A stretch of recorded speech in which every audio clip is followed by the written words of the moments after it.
Hello everyone! So, for today's video ay may pupuntahan po kami ngayon guys. Ipapakita ko po sa inyo guys kung ano yung pinakamaganda dito sa aming lugar guys, na napaka-fresh ng hangin at saka napaka-green ng ano guys, ng paligid niya guys. As in guys, ang sarap talagang tumambay doon guys. Kaya bago muna tayo guys pupunta doon, pakita ko muna sa inyo guys kung ano pong lugar namin dito guys.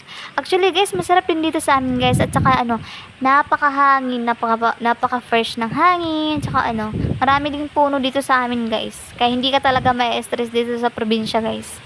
Kasi nga naman guys, napaka fresh at saka hindi polluted yung lugar namin dito sa probinsya.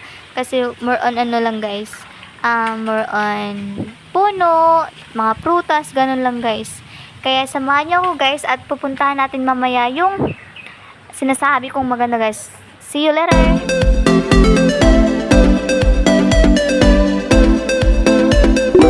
So, let's go guys. Papunta na tayo ngayon sa aking sinasabi kanina guys. Na ipapakita ko po sa inyo kung gaano kaganda dito sa aming lugar guys.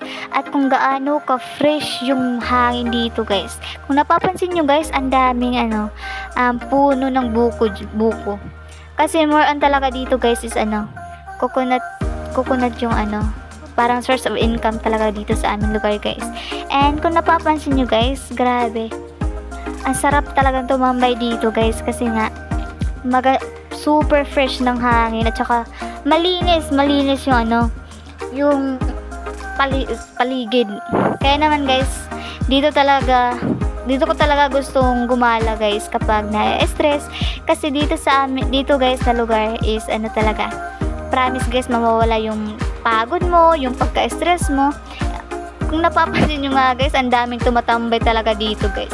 Ganyan siya guys, green and clean. Ayan, so yan pala yung Mount Liwata dito sa aming lugar guys. Talagang huminto kami dyan guys, kasi nga finifeel ko yung hangin. Ayan guys, may palipad-lipad pa akong nalalaman guys. Ayan guys, yung view dito sa aming pinuntahan guys. So, ayan guys, may pababay pa akong nalalaman. So, dyan huminto talaga kami guys, kasi nga gusto kong ma-feel yung hangin.